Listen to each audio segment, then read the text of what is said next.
Hi, everyone. I'm Miki Tsusaka. I'm BCG's Chief Alumni Officer, a partner and managing director in the Tokyo office as well. Thank you for joining me for the next episode of BCG Alumni Leaders. Today, I am very, very excited to talk to Ruba Borno. Ruba was a principal in our San Francisco office through 2015, and post-graduation, she's had a tremendous career at Cisco. She's held numerous leadership roles there around growth initiatives and CMS, and she is currently now Vice President of Worldwide Channels and Alliances at Amazon Web Services and serves on the board of Experian and is also a young global leader at the World Economic Forum, which is the last time I think Ruba and I met pre-COVID in Davos. Today we'll be chatting about Ruba's incredible career, her advice around leadership, life, and then some.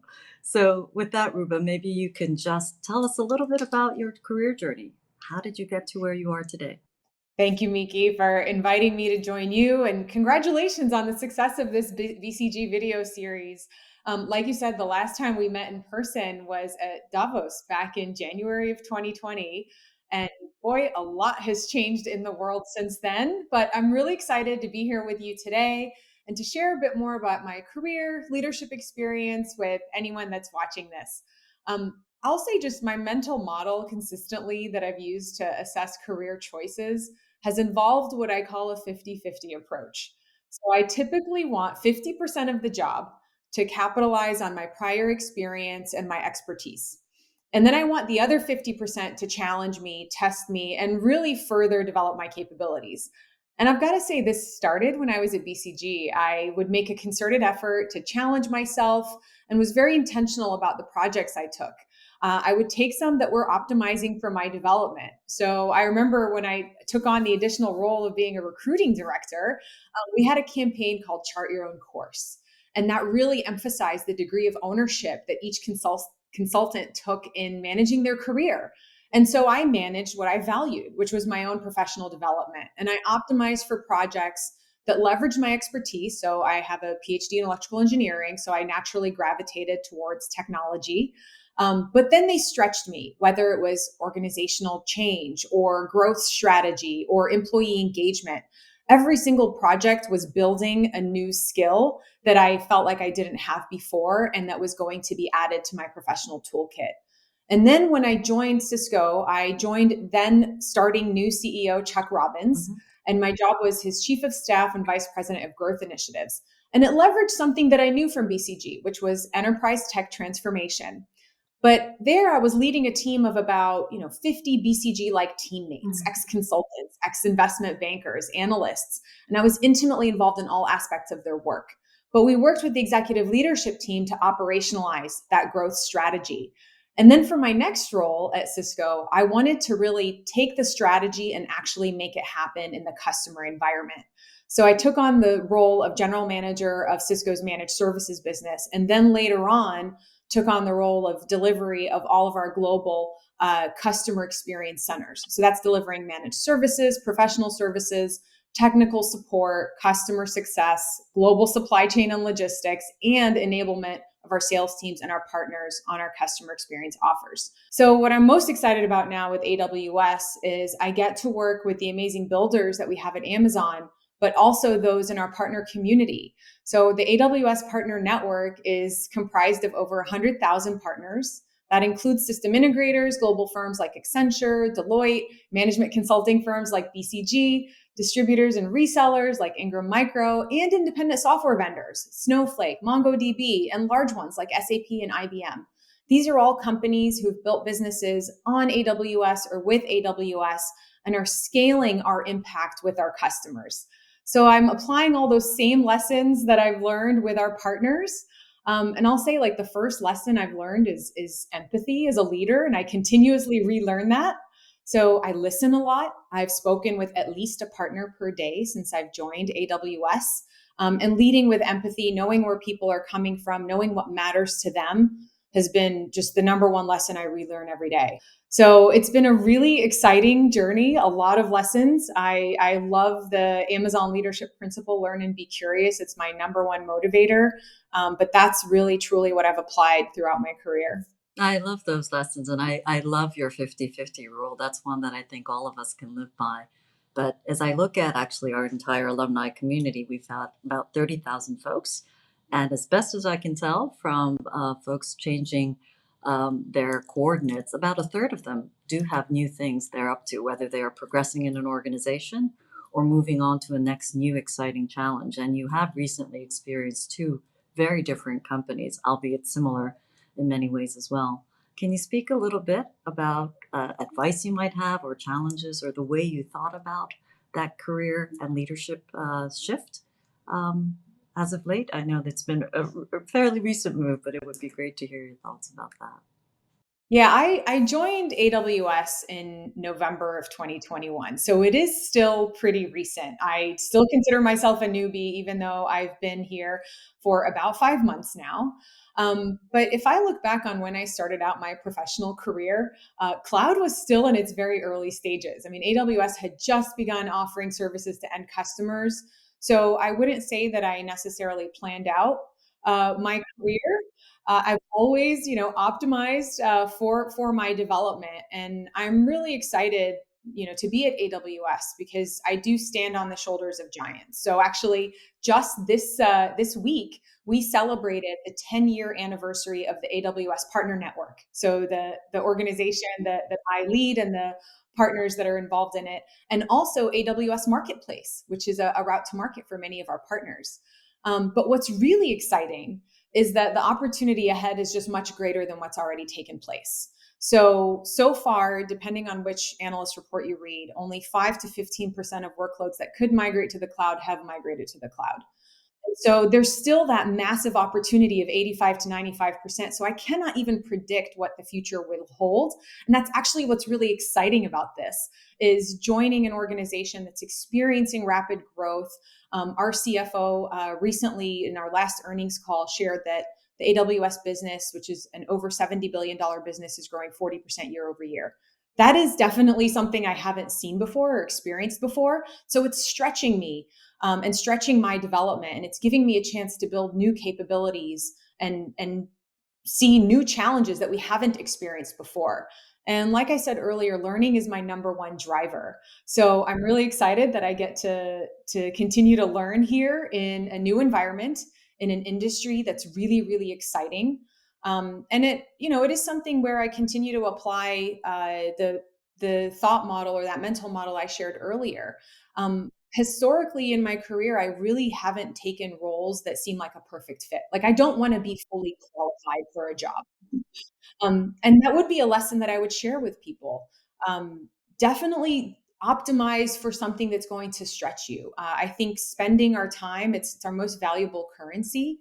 And so I really do optimize how I use my time and help grow my skills and my capabilities. So I will say though, the first piece of advice that I'd give to folks is develop expertise in something that you're passionate about. Because it's really hard to take a risk on yourself or have someone take a risk on you if you don't have a foundation that you're building on, a foundation of expertise.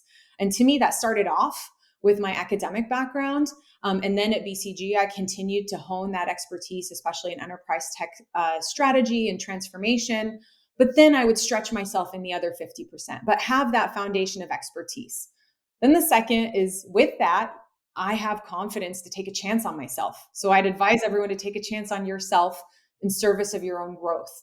So be thoughtful on where you invest your time, optimize for learning. It's okay to not be good at something at the start. It's okay to feel pretty clueless, but then learn along the way and be comfortable taking a risk on yourself and having confidence that you can learn whatever it is that you need to learn.